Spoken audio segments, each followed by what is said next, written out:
विधान परिषदेच्या उमेदवारांची चाचपणी संपुष्टात आलेली आहे आणि 3 वाजेपर्यंत उमेदवारी अर्ज भरायची शेवटची वेळ आहे। आपल्यासोबत महाविकास आघाडीचे ठाणे पालघर विधान परिषदेचे उमेदवार म्हणजे नगरसेवक थेट विधान परिषदेचे उमेदवार अभिजितजी पवार आहेत। सर, काय सांगाल?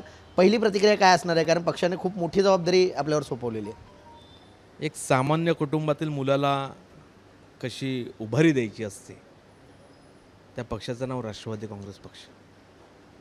आणि ज्या पद्धतीने म्हणजे कोणताही पाठबळ, राजकीय पाठबळ नसताना एक खंबीरपणे जो पक्ष पाठीमागे उभा राहतो, त्यामुळे म्हणजे असं चान्स भेटणं म्हणजे खूप मोठी गोष्ट आहे। माझ्यासाठी तर खूप अभिमानाची गोष्ट आहे।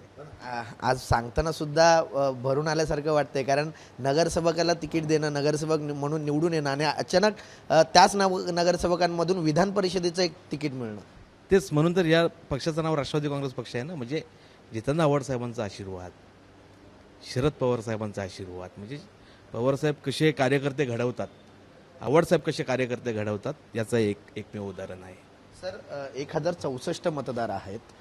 1064 मतदारांपर्यंत आपला उमेदवार घेऊन जाणं आणि सर्व चाचपणी पूर्ण झालेली आहे का? रणनीती कशा प्रकारे असणार आहे? गेले 15 दिवस आम्ही ह्याच्यावर काम करतोय आणि मगच अभिजितला उमेदवारी द्यायचं ठरलेलं आहे। तुम्हाला सगळ्यांना माहिती आहे की तिकडे काय रस्सीखेच, BJPकडे द्यायचं तिकीट, शिवसेनेकडे द्यायचं, त्याचा सगळ्याचा फायदा कसा उचलायचा याच्यावर आम्ही रणनीती बनवलेली आहे।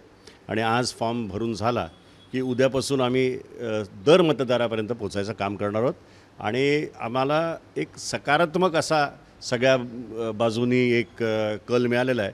त्यामुळे काहीतरी वेगळं आणि चांगलं होईल राष्ट्रवादीच्या दृष्टीने, असं आम्हाला वाटतं। समोरच्या उमेदवाराची दुसरी टर्म आहे आणि त्यांचं असं म्हणणं आहे की मी प्रत्येक मतदारांपर्यंत पोहोचलेलं आहे। मतदारांपर्यंत पोहोचण्यासाठी कशा प्रकारे रणनीती असणार आहे? कोणाकोणाची भेटीगाठी इथून पुढे होती? नगरसेवकच्या उमेदवाराच्या वेळेस, म्हणजे नगरसेवकच्या इलेक्शनच्या वेळेस तोही माझ्यासमोर होता, तो 3 टर्मचा नगरसेवक होता। सो ठीक आहे, आता पोचायचं कसं ते ऑन कॅमेरा सांगू शकत नाही, रणनीती ऑन कॅमेरा सांगू शकत नाही, पण काही गोष्टी आहेत, लढत देऊ, चांगली लढत देऊ, मजा करू। नक्कीच, एकंदरीत पाहायचं झालं तर विधान परिषदेची ही चुरस ठाणे पालघर विधान परिषदेमध्ये पाहायला मिळणार आहे, कारण एकीकडे दुसऱ्या टर्मचे विधान परिषदेचं तिकीट मिळालेले रवींद्र फाटक आहेत, तर नुकतेच महानगरपालिकेमध्ये नगरसेवक म्हणून निवडून गेलेले आणि विधान परिषदेचं थेट तिकीट मिळालेले अभिजित पवार असा थेट सामना या मतदारसंघामध्ये पाहायला मिळणार आहे। व्हिडिओ जर्नलिस्ट ललित चौधरीसह कुणाल भोईटे, जय महाराष्ट्र न्यूज, ठाणे।